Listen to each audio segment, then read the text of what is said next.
Bonjour à toutes et à tous, bienvenue pour cette conférence de presse de la CGT qui va être consacrée aux élections dans les très petites entreprises. Nous avons fait le choix d'organiser cette conférence de presse en visio parce que ça va nous permettre de faire témoigner un certain nombre de salariés des petites entreprises qui sont candidats et candidates pour ces élections partout en France.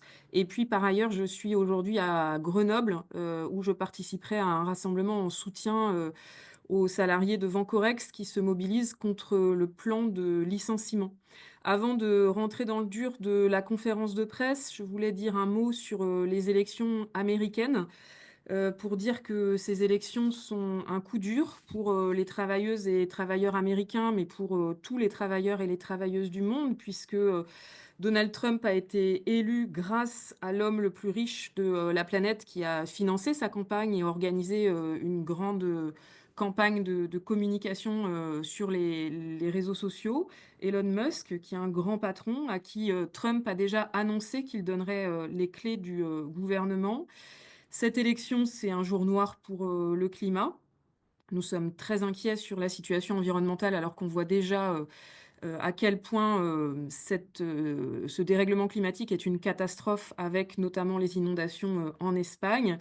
Et puis, nous sommes inquiets et nous tenons à adresser toute notre solidarité aux femmes américaines, aux femmes du monde, aux minorités aussi raciales aux États-Unis, puisque Donald Trump a été condamné pour agression sexuelle. Il est accusé de viol par de nombreuses femmes et il combat le droit des femmes à disposer de leur corps. Nous sommes aussi inquiets pour la paix, pour l'ordre international et pour l'ONU.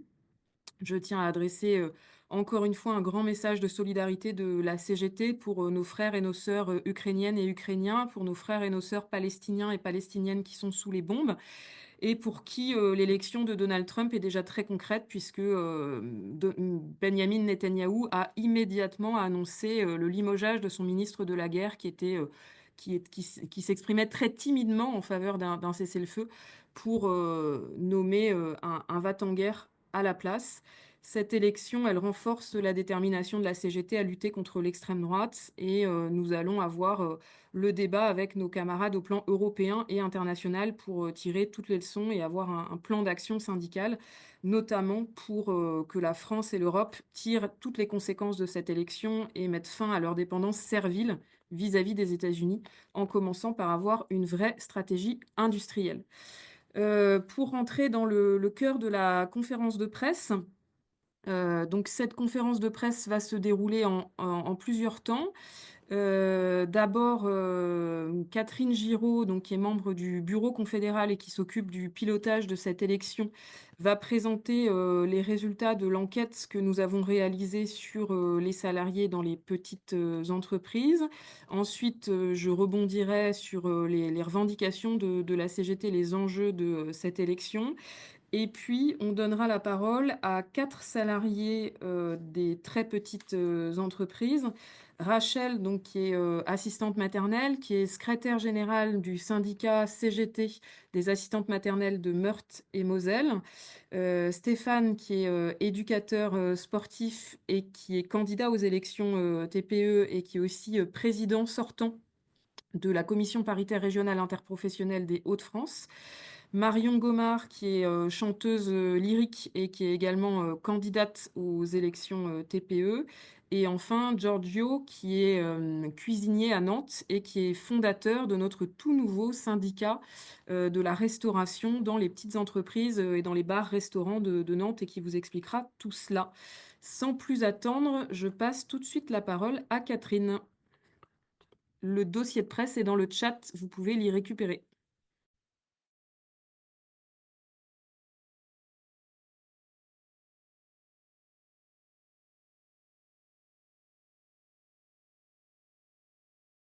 On t'entend pas, Catherine? C'est mieux avec le micro. Bonjour à toutes et à tous. Donc, comme vient de dire Sophie, moi, je vais me concentrer sur la présentation du sondage qu'on a commandé à Via Voice et qui est une enquête réalisée sur les conditions, principalement sur les conditions de travail des salariés de très petites entreprises, moins de 11, avec un échantillon représentatif de 1000 salariés qui travaillent donc dans ces nombreuses entreprises de petite taille. Un état des lieux, vous allez le voir, qui montre globalement des salariés satisfaits de leur travail, donc ce qui est une bonne chose, mais on regardera un petit peu plus finement pourquoi. Et puis un sondage quand même qui permet de montrer que malgré tout, ils rencontrent des difficultés dans leur travail, qu'ils sont exposés à des conditions de travail pénibles et qu'il y a quand même de la satisfaction, notamment sur leur rémunération et leurs perspectives d'évolution de carrière. Donc, sur la première diaporama, sur la première diapo, voilà, vous avez là donc l'image, comme je vous disais, d'un salariat très largement satisfait de leur travail, avec un sentiment vraiment de satisfaction, on pourrait dire d'être fier de son travail. On peut expliquer ça parce qu'on est dans des entreprises de petite taille, en proximité directe avec l'employeur. Donc, quand ça se passe bien, et ben, du coup, on est satisfait. Et quand ça se passe pas bien, souvent, on quitte l'entreprise. Donc, ça concentre peut-être ce sentiment de satisfaction. On peut l'imaginer aussi parce qu'on est dans des entreprises peu délocalisables, avec une certaine forme de sécurité dans ce sens-là, et de non-financiarisation, donc avec quand même un poids en moins sur les épaules des salariés dans leur activité, et puis vraiment un sens au travail qui est là, qui est présent et qui est concret. On a quand même donc 8 salariés sur 10 qui se déclarent satisfaits. Vous voyez, c'est quand même bien notable. Et puis, donc, globalement, plusieurs éléments. Une liberté d'action et de marge de manœuvre, quand même, pour 82% d'entre eux. Un fort attachement à leur métier, comme je vous disais, avec un sens important. Donc, 93% des salariés qui expriment cet attachement. Et puis, pour 80% des conditions de travail qui sont complètement adaptées à leur mission. Ceci dit, on voit quand même qu'ils ont des conditions de travail difficiles et que 80% des salariés estiment avoir des conditions de travail qui leur permettent de mener à bien leur travail, mais dans un contexte, on va le voir, un petit peu compliqué par ailleurs, puisque certains considèrent, en tout cas pour un quart d'entre eux, ne pas être assez entendus par leur hiérarchie.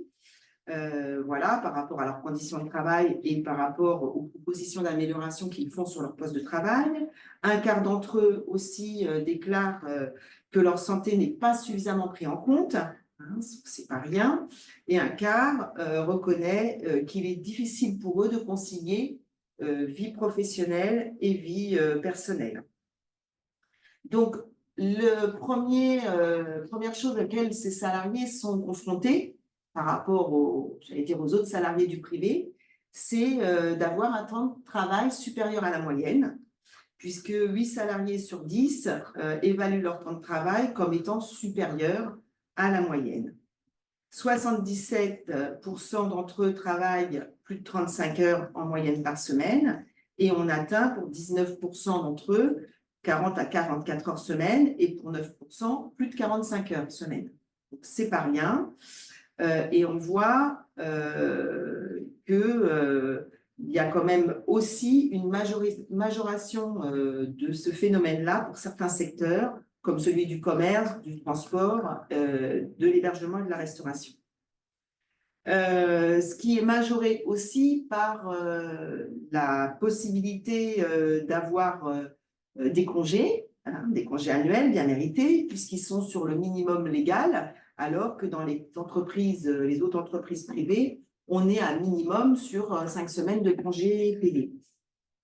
Sur l'autre diaporama, vous allez voir en corrélation avec évidemment ce temps de travail important qu'ils font de nombreuses heures supplémentaires et pas toujours récupérées ou payées. Et que ça se concentre quand même pour certains secteurs professionnels, puisque Si 51% des salariés déclarent faire des heures supplémentaires, c'est 63% pour les ouvriers. Et 44% des heures supplémentaires effectuées par ces salariés de TPE ne sont pas toujours rémunérées.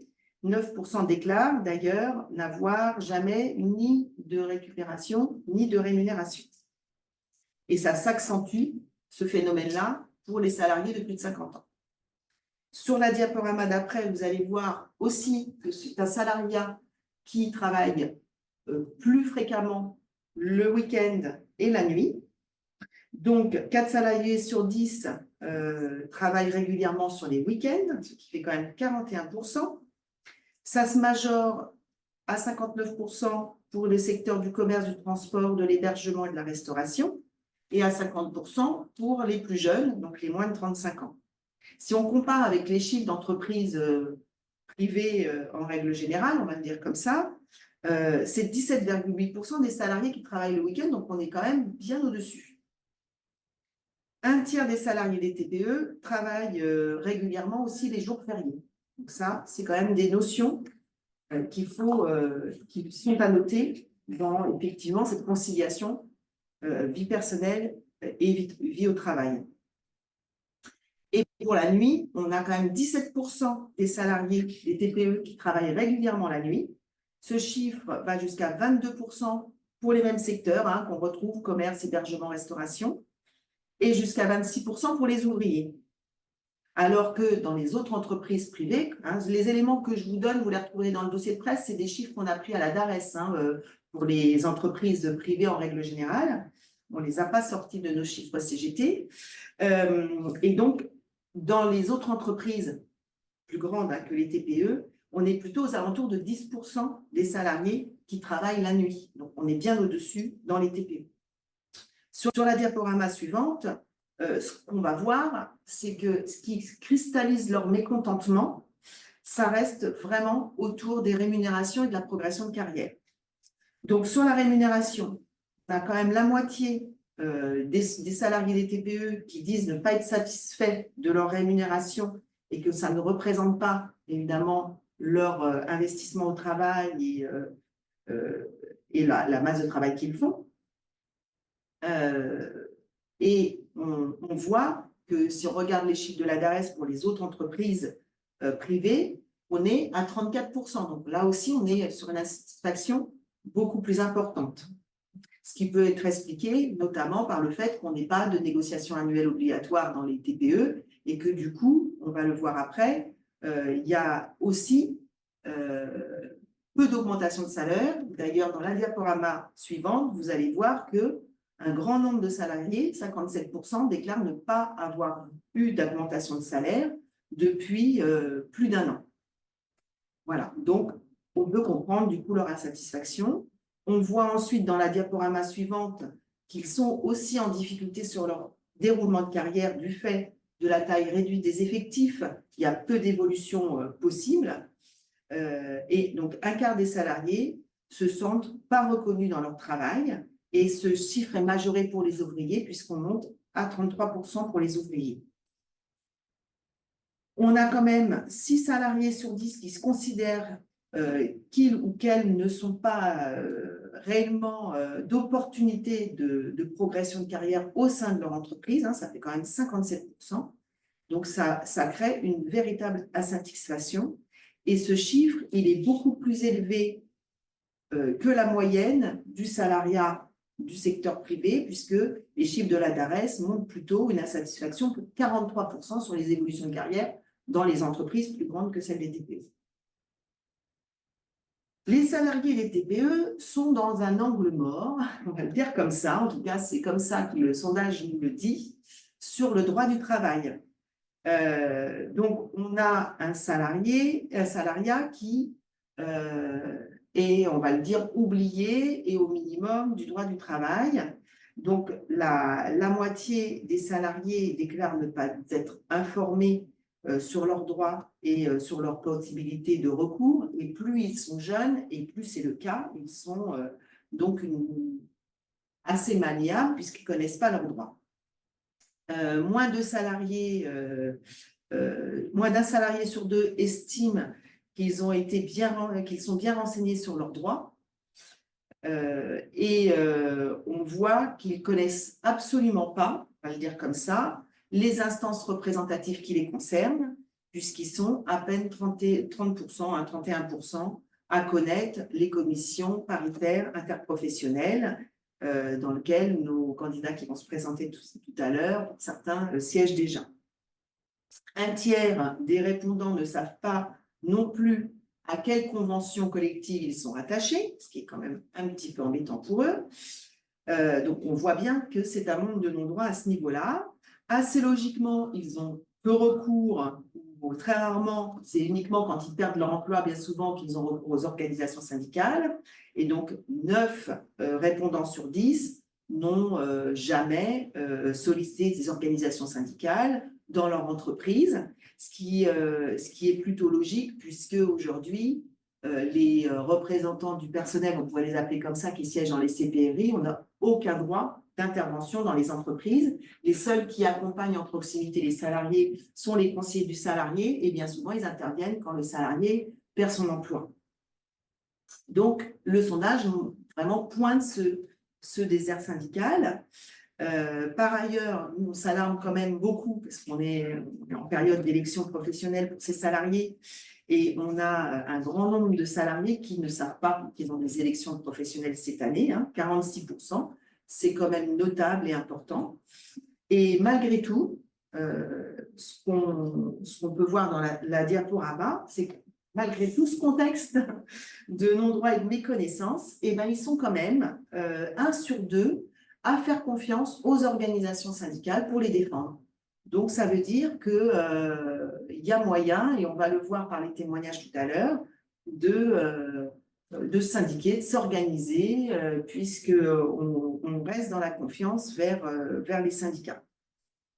Alors, pour conclure mes propos, ce sondage, vous voyez, il permet de pointer quand même quelques priorités et besoins des salariés, ce qui nous permet à nous de construire, bien sûr, nos revendications pour ces salariés des TPE et en lien, évidemment, avec nos candidats qui vont les porter pendant la période des élections et ensuite dans leur mandat.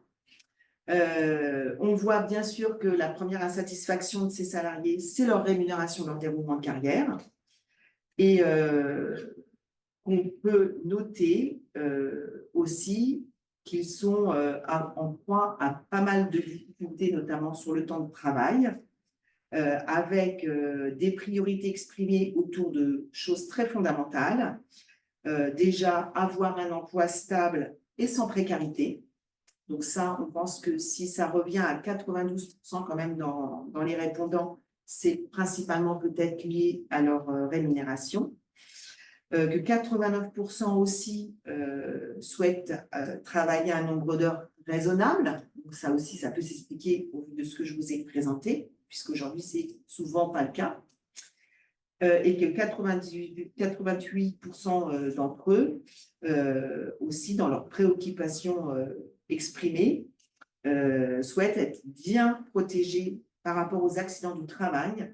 C'est quelque chose, je pense, qui peut être important dans le domaine du secteur ouvrier, de l'industrie, des garages, etc., de la construction, où les salariés peuvent être un peu moins bien protégés que dans des grandes entreprises.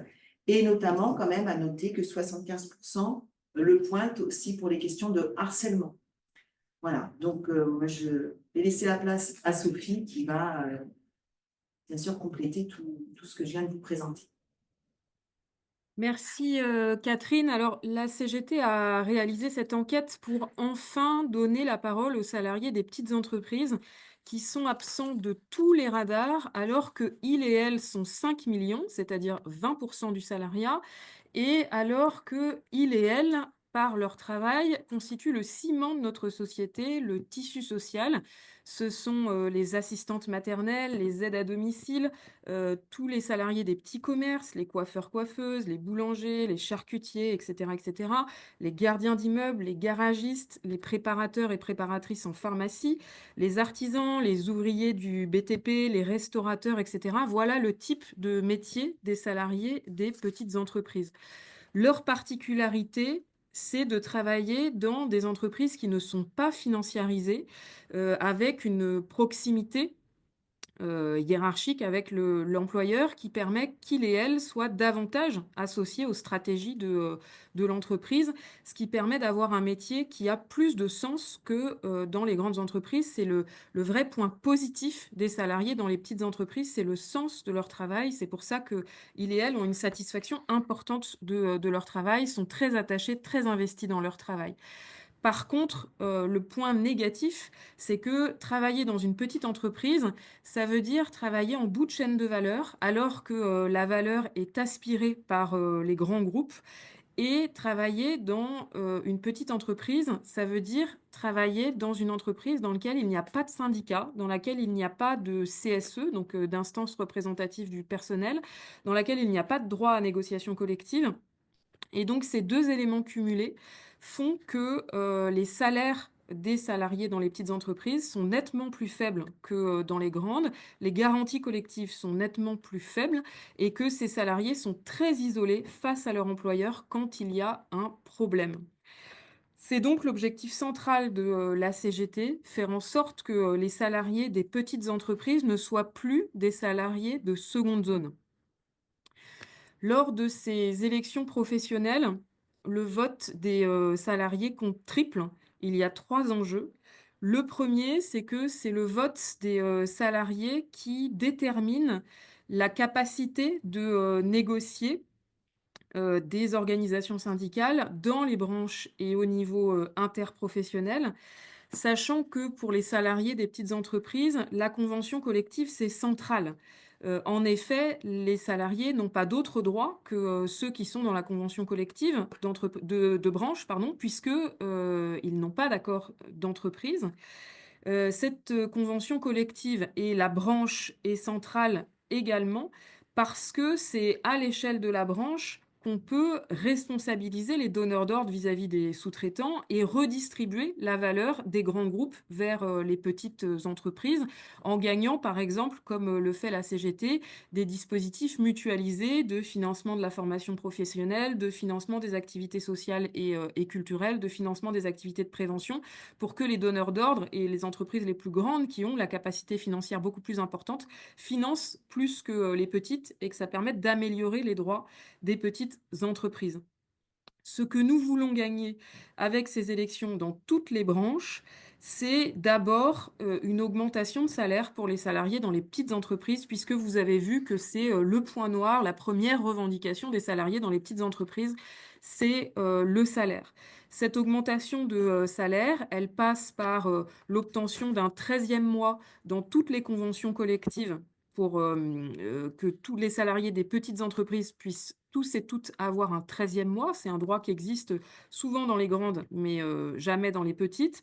Nous voulons gagner aussi dans toutes les conventions collectives une majoration des heures sup, une majoration du travail atypique, puisque vous avez vu que les salariés des TPE sont extrêmement concernés par, ce travail le soir, le week-end et que malheureusement depuis, les lois travail et les ordonnances travail, il n'y a plus automatiquement de, majoration pour, ce et puis, depuis la déréglementation du travail du dimanche organisée par Emmanuel Macron, il n'y a plus automatiquement de majoration. Nous voulons gagner dans les branches, des augmentations de salaire, notamment l'augmentation du SMIC que la CGT revendique à 2 000 € et l'indexation des salaires sur les prix. C'est ce que nous avons gagné, par exemple, dans la branche génie climatique et thermique. C'est la Fédération de la construction qui vient de le gagner. C'est une branche dans laquelle 80 des, salariés sont dans des petites entreprises et la CGT vient de gagner un minimum, salarial à 2 000 € brut, pour tous les salariés de la branche et donc c'est évidemment ce type de disposition que nous voulons gagner dans toutes les branches. Nous voulons aussi gagner dans les branches, des droits à congé pour enfants malades, sans perte de salaire. C'est des droits qu'on a en général dans les grandes entreprises, mais pas du tout dans les petites. C'est très important pour l'égalité entre les femmes et les hommes.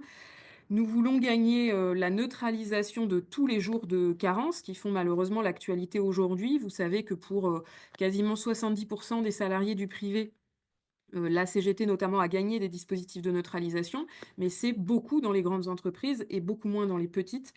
Et nous voulons gagner dans toutes les conventions collectives une sixième semaine de congés payés. C'est une revendication qui est plébiscitée par 64% des salariés des petites entreprises et pour cause, parce que en termes de congés légaux, ils sont au ras des pâquerettes, alors que dans les plus grandes entreprises, on a très souvent des majorations de congés avec plein de facteurs différents.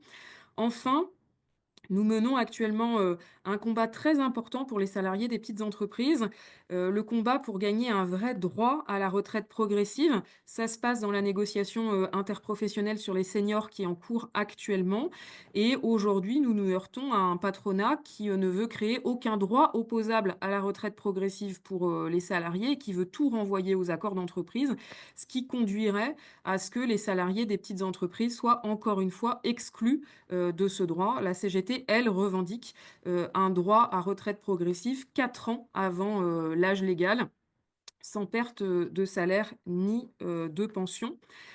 Comme exemple de ce qu'on peut gagner comme mesure positive au niveau des branches et des conventions collectives, nous avons la convention collective des assistantes maternelles que la CGT vient de gagner. Rachel va y revenir tout à l'heure. Cette convention collective des assistantes maternelles, elle permet de gagner enfin la majoration des heures supplémentaires pour les assistantes maternelles. Ça n'était pas le cas auparavant, de gagner une prime de départ en retraite pour les assistantes maternelles. Et Rachel détaillera les autres avancées que nous avons pu gagner pour les assistantes maternelles. Le deuxième enjeu des élections TPE, c'est d'élire les candidats et les candidates pour les commissions paritaires régionales interprofessionnelles. La CGT a comme particularité de présenter des candidats et candidates, tous et toutes issus des très petites entreprises, avec des listes paritaires. Nous sommes très fiers, donc paritaires femmes-hommes.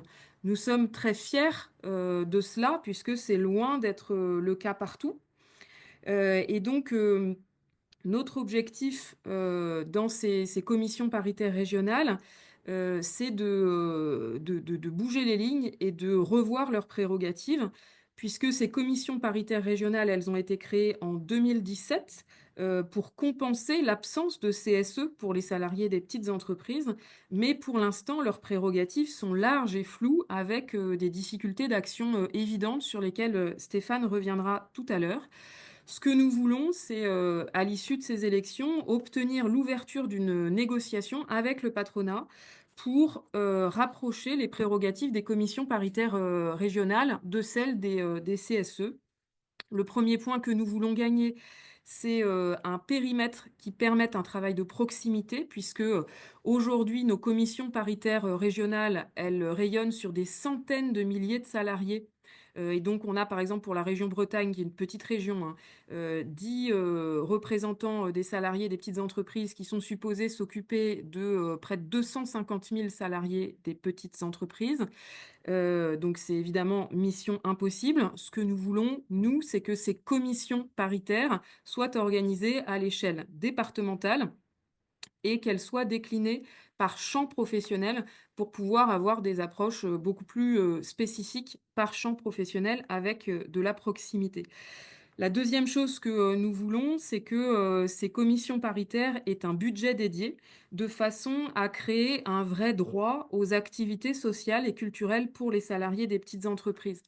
Je rappelle que cet enjeu de l'accès aux loisirs, à la culture, aux vacances, c'est une bataille centrale pour l'émancipation du monde du travail.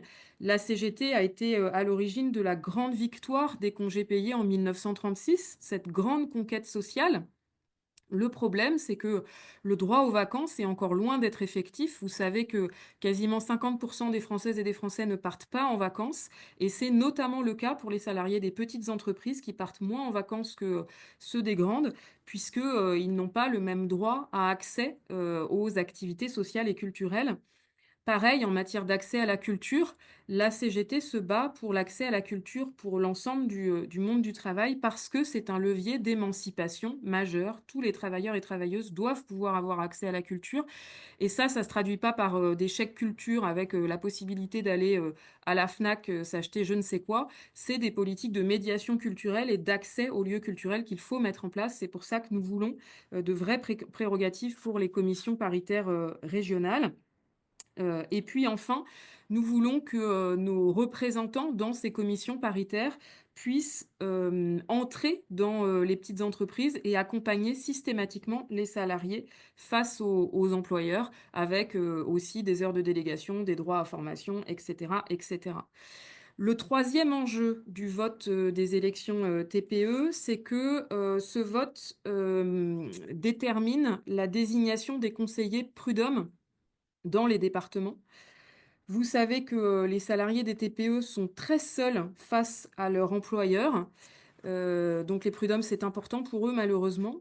La CGT, elle est présente au quotidien pour, les salariés des petites entreprises, en proximité, grâce à ces 800 unions locales dans lesquelles nous défendons chaque année des dizaines de milliers de salariés de TPE, que, nous défendons, au prud'homme ou que nous accompagnons face à leur employeur.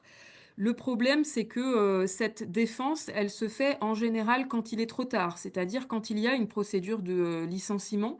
Pourquoi? Eh bien, tout simplement parce que nous n'avons pas le droit d'accompagner les salariés avant cela.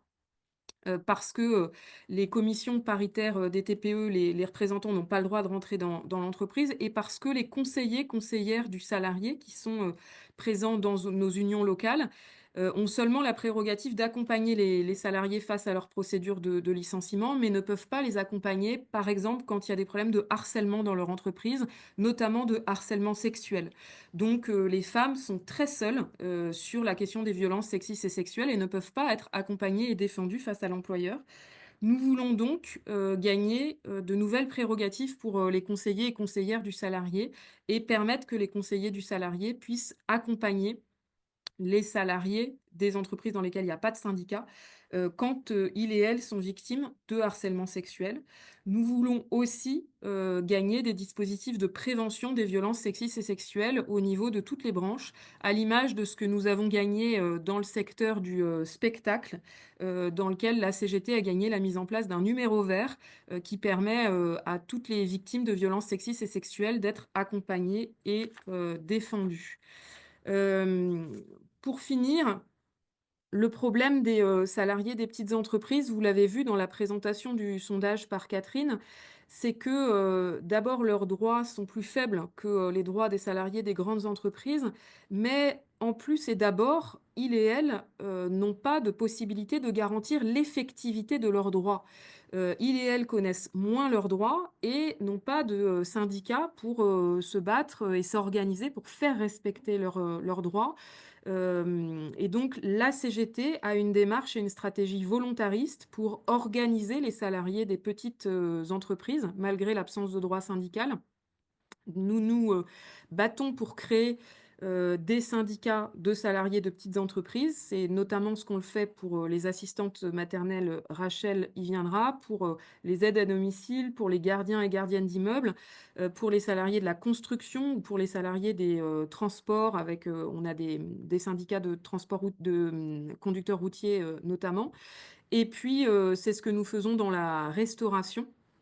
Et nous allons vous présenter tout à l'heure notre nouveau syndicat de la restauration à Nantes. Pour finir, donc, ces élections, elles ont lieu du 25 novembre au 9 décembre.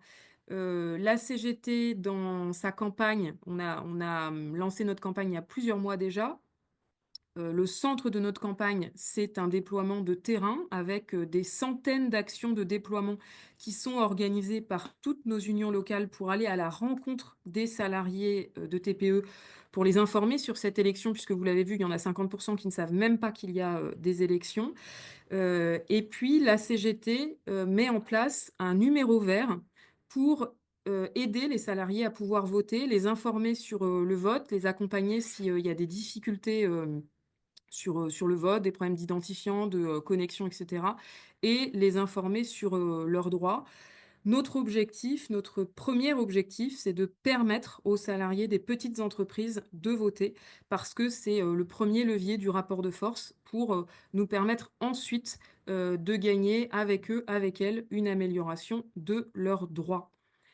Je passe la parole, sans attendre à, Rachel qui va, pardon, OK, ben, à Stéphane Alvarez, qui, donc est, président sortant de la CPRI Hauts-de-France, qui est éducateur sportif et qui va vous parler de, ce qu'il a pu faire au niveau de sa commission paritaire régionale. Oui, bonjour à toutes et à tous. Merci Sophie. Oui, donc je suis président sortant de la commission paritaire régionale interprofessionnelle des Hauts-de-France. Euh, je vais rappeler, faire un petit rappel sur les attributions des commissions paritaires. Donc il y en a quatre, hein, quatre attributions. Donc la première des attributions, c'est donner toute information au conseil utile sur les dispositions légales ou conventionnelles aux salariés et aux employeurs. La deuxième, c'est rendre tout avis utile sur les questions spécifiques aux entreprises. On pensera par exemple aux emplois, aux formations, conditions de travail, santé au travail, égalité professionnelle. La troisième attribution, c'est faciliter la résolution de conflits individuels ou collectifs n'ayant pas donné lieu à une saisine d'une juridiction, pardon, avec l'accord des parties concernées. Hein. Alors, moi, depuis que je siège à la CPRI, la CPRI n'a jamais été saisie à ce sujet. Hein. Et enfin, faire des propositions en matière d'activités sociales, culturelles et sportives. Bah, effectivement, comme le disait Sophie, dans les très petites entreprises, il n'y a pas de CSE, donc les employés ne peuvent pas bénéficier, comme certaines grandes entreprises, d'activités sociales, culturelles et sportives. Et donc la CPRI Hauts-de-France a voulu, alors avec, je tiens à le rappeler aussi, avec beaucoup de difficultés et très peu de moyens, hein, depuis la création en 2017, on n'a pas beaucoup de moyens pour fonctionner, des moyens financiers, mais aussi des moyens en temps pour pouvoir faire fonctionner les CPRI. Pour vous donner un petit exemple, heureusement que moi, mon syndicat m'octroie du temps pour que je puisse m'occuper des commissions paritaires régionales interprofessionnelles des Hauts-de-France. Donc, on a eu de la chance, on a eu un financement de la DRETS, donc la Direction régionale de l'économie et de l'emploi et du travail des Hauts-de-France. On a pu créer un site internet et un partenariat avec la coopérative Up afin de proposer sur ce site internet des chèques cadeaux, des tickets restaurants pour les employés, des tickets sport, voilà. Alors, effectivement, on a mis tout ça en place et là, on est dans la phase qui est assez compliquée aussi, c'est de faire connaître ce site internet auprès des employés et des employeurs, et déjà dans un premier temps des employeurs, pour qu'ils puissent faire bénéficier de tout cela à leurs employés. Et aussi, sur le site, on met des petits clips sur la santé au travail, sur l'égalité professionnelle, voilà un petit peu ce que les CPRI Hauts-de-France, avec le peu de moyens, et heureusement un petit peu de moyens octroyés par la DRETS, on a mis en place pour apporter aux employés voilà toutes des avancées en matière d'activité sociale, culturelle et sportive. Merci beaucoup Stéphane. On va passer la parole à Marion Gomard, donc qui est candidate aux élections TPE en Île-de-France, qui est chanteuse lyrique, mais malheureusement, je crois que tu n'as rien prévu de nous chanter. Donc je te passe la parole, Marion. Oui, bonjour. Bah oui, c'est d'autant plus que c'est assez nouveau en fait que les artistes puissent voter en fait pour ces élections TPE. En fait, avant, pour pouvoir voter aux élections TPE, fallait travailler le 31 décembre uniquement. Fallait avoir un bulletin de paie pour le 31 décembre. Donc oui, tous les artistes ne travaillent pas le 31 décembre. Donc évidemment, c'était un peu plus compliqué. Maintenant, c'est seulement sur le mois de décembre, mais donc il y a quand même beaucoup d'artistes qui ne peuvent pas voter. Alors évidemment, hein, nous les artistes, on a un régime particulier et d'ailleurs qui depuis hier soir, enfin qui est toujours très très menacé, là particulièrement depuis hier soir. Mais bon, je vais pas revenir là-dessus. Ce qui est important, c'est que par rapport justement à ces élections TPE, c'est vrai qu'on n'a pas souvent l'occasion en fait de penser les artistes comme étant des salariés de très petites entreprises, mais en fait, quand on travaille avec des petites compagnies, c'est ce qu'on est. Et justement, la question du salariat, on a des problématiques qui sont très similaires, justement, avec les autres salariés. L'isolement, le fait effectivement d'être très isolé. Il y a aussi un autre risque. Alors justement, je parle de risque parce que l'information sur les risques psychosociaux, c'est vraiment quelque chose qu'on doit euh, mettre en place au maximum. Alors, justement chez les artistes, la question de l'information, c'est une problématique. Et là, on l'a bien vu, d'ailleurs, que c'est une problématique pour tous les autres travailleuses. Et justement, la question des risques psychosociaux liés à l'isolement et en fait aussi de la question d'avec qui on travaille. C'est vrai qu'on a la tendance à travailler avec des amis, en très petits comités, avec toujours une certaine ambivalence liée à la hiérarchie notamment, qui peut justement créer aussi des relations de travail toxiques. Donc, on est très, très sujet justement au harcèlement, voire aux agressions sexistes et sexuelles. Donc, vraiment l'accès en fait à l'information, à comment sortir de cet isolement et de certaines relations aussi. Donc, ça fait partie des problématiques et qu'on doit vraiment mener. Voilà, c'était vraiment là aussi ce qui est intéressant et c'est quelque chose qu'on doit aussi mettre en place dans ces commissions paritaires régionales interprofessionnelles. C'est aussi la question de la précarisation des jeunes, enfin justement de lutter contre la précarisation des jeunes et l'évolution de carrière notamment après 50 ans. Alors ça, c'est quelque chose chez les artistes qui est très, très important parce que nous, on n'a pas d'ancienneté, notamment. Donc effectivement, là, l'évolution des salaires, c'est quelque chose dont on rêve, surtout avec effectivement la chute de l'emploi pour les femmes, notamment les femmes de plus de 50 ans. Voilà, c'est tout plein de sujets. Alors nous, la question des CPRI, c'est le dialogue social avec les employeurs notamment. C'est pas toujours évident. En général, ils traînent vraiment la patte. Et moi, je suis très, très admirative des Hauts-de-France et du site internet de Stéphane Alvarez. Et justement, nous, c'est vraiment quelque chose qu'on va travailler sur les prochaines sur le prochain mandat. En tout cas, enfin, en tout cas, pas forcément moi, hein, mais en tout cas, voilà, de se dire qu'il faut vraiment travailler là-dessus, sur vraiment glaner tout ce qui se fait de meilleur dans les autres régions. Et effectivement, peut-être penser plus département que région, parce que sur l'Île-de-France, notamment, c'est une très grosse région. Voilà.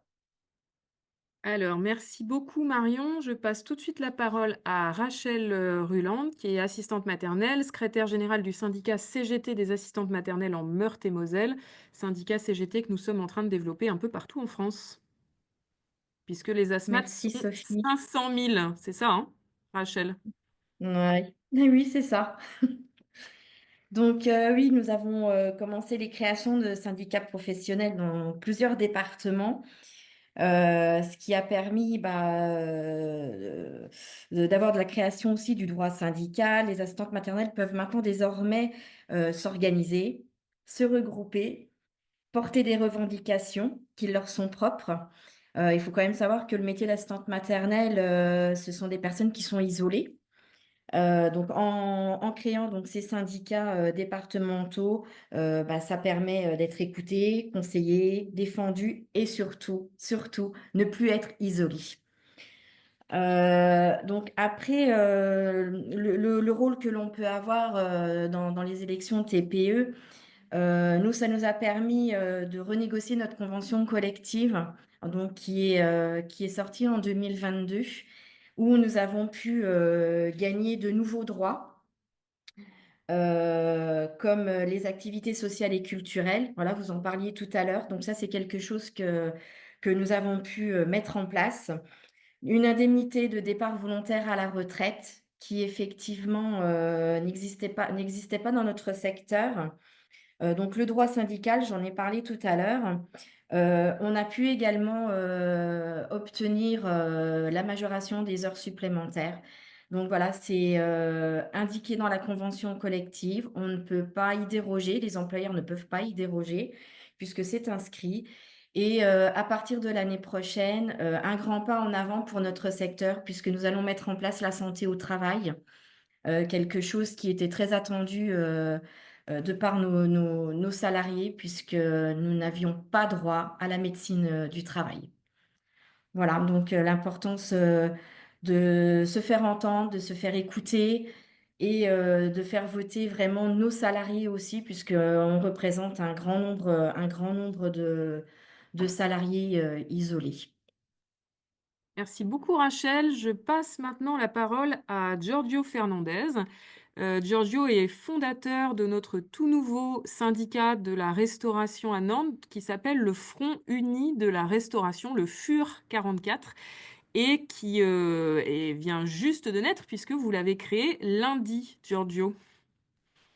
Oui, bonjour, oui, c'est ça, c'est tout neuf, ça a été créé lundi soir, mais c'est le fruit de plusieurs mois, voire même années de travail au sein de l'union locale, notamment à Nantes. Et voilà, on partait du principe que moi je travaille depuis que j'ai 16 ans dans la restauration, on est beaucoup à avoir travaillé depuis des années là-dedans. On est quand même dans une situation où il manque des centaines de milliers de travailleurs et travailleuses dans ce secteur. Nous savons très bien pourquoi il en manque. On part dans la création de ce syndicat, c'est très très important dans le sens où c'est un milieu où parler de droit du travail, parler de son droit, de la convention collective qui est déjà très maigre, c'était quasiment impossible de le faire. Euh, Justement, la nécessité de s'organiser entre travailleurs et travailleuses dans ces structures qui sont majoritairement des très petites entreprises et qui embauchent presque 1 million de salariés qui n'ont absolument pas connaissance de leurs droits, qui n'ont pas de culture de la défense de leurs droits, avec justement, c'est un des rares secteurs où ce sont les patrons qui sont syndiqués et pas les salariés. Donc c'est quand même assez étonnant. L'objectif, c'est bien sûr, comme dans toutes les petites entreprises et comme ça a été dit très justement, de briser l'isolement face notamment à des cadences qu'on a qui sont épuisantes, avec des coupures, avec des heures supplémentaires qui sont pas payées, avec qui dépassent très largement le droit du travail. On va faire des journées de 11 heures, 12 heures, 13 heures de travail. Euh, on est également un des métiers à risque, à développer énormément de troubles musculo-squelettiques, à développer des AVC très plus jeunes que la plupart des autres salariés dans d'autres secteurs, où justement la question de la retraite à 64 ans, elle est complètement aberrante. L'idée aussi, c'est de se défendre face à des humiliations et des violences qui sont quotidiennes dans nos métiers et qu'on nous inculque dès la formation, hein, que c'est normal de se taire face à des violences physiques, que ce soit nos collègues, nos employeurs ou même des clients, hein, et notamment les questions des violences sexistes et racistes qui sont malheureusement un quotidien, vu qu'il y a une part très importante de travailleurs immigrés dans notre secteur avec qui nous justement appelons à la solidarité. La question des TPE, elle est très particulière dans la restauration parce que on nous fait croire très souvent que c'est des petits patrons, alors que dans la très grande majorité des cas, ce sont des holdings, donc des entreprises, des patrons qui ont plusieurs petites entreprises et qui font tout pour justement pas dépasser le quota pour pouvoir avoir justement des CSE ou en tout cas des représentants des salariés. Et je tiens à rappeler également que les très petites entreprises n'effacent absolument pas la question de l'exploitation et que c'est pas parce que c'est petit qu'on ne se fait pas marcher dessus constamment et notamment sur nos droits.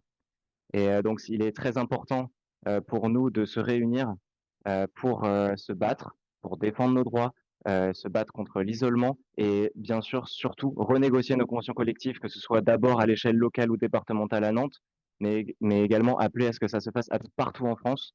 Je tiens à préciser qu'il y a plusieurs collectifs depuis quelques mois qui naissent, pour l'instant pas encore des syndicats, partout en France. Je pense au collectif MEP à Paris, je pense à des collectifs qui veulent se créer à Rennes avec qui nous sommes en contact, notamment à Lille et encore partout ailleurs, avec qui nous appellerons bien sûr à créer des syndicats absolument partout pour obtenir des nouveaux droits et les faire respecter ceux déjà existants, puisque ce n'est absolument pas respecté, avec toutes les contacts qu'on a pu avoir avec des salariés qui étaient en détresse face à leur face à face à leur au quotidien qui vivent face à leurs employeurs.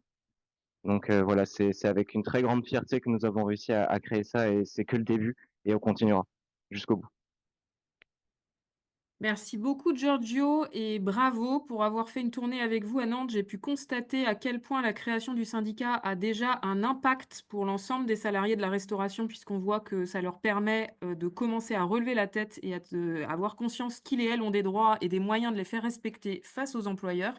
Et donc c'est effectivement la stratégie de la CGT de se servir de cette expérience pour que ça puisse faire tache d'huile au niveau national. Pour tous les journalistes, vous avez dans le dossier de presse donc d'autres témoignages de salariés de TPE pour beaucoup candidats sur les listes CGT. On tient à votre disposition la liste de l'ensemble des candidats et candidates et si vous souhaitez interviewer des salariés de petites entreprises, des candidats et candidates pour les élections TPE, n'hésitez pas à nous solliciter. Pour nous, c'est très important d'incarner cette campagne et de permettre aux salariés des petites entreprises d'être enfin entendus pour pouvoir s'exprimer sur leurs conditions de travail, puisque les seules fois où on entend parler des petites entreprises dans les médias, on entend parler les patrons, mais on n'entend jamais parler les salariés. Je passe la parole pour la fin de ce tour de table ou d'écran à Damien Ramage, donc responsable de la communication de la CGT, qui va nous présenter les outils de campagne.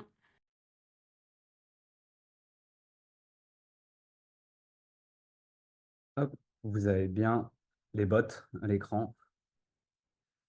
Donc un mot, enfin juste une image pour pas m'attarder sur la campagne en elle-même, mais plutôt sur les outils qui incarnent très bien l'identité, la tonalité de la campagne, en plus de tout ce qui vient d'être dit.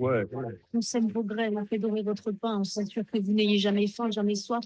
On vous coiffe, on vous épile, on vous soigne. C'est toujours là pour veiller sur vos enfants. Emmenez papy et mamie à l'hosto, réparez vos bécanes, vos voitures, bichonnez vos maisons, vous permettre de changer d'horizon.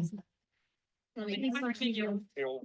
Vos droits, vos conditions de travail, vos salaires, notre retraite et votre CGT. Élection dans les entreprises de moins de 11 salariés. Voilà, donc ça résume bien toute l'identité de la campagne. 2 points à préciser sur la campagne qui est aujourd'hui menée. Un mot sur la communication en elle-même et sur les outils.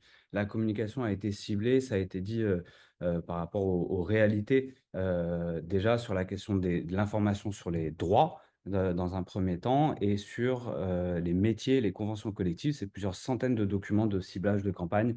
Je pourrais en projeter quelques-uns.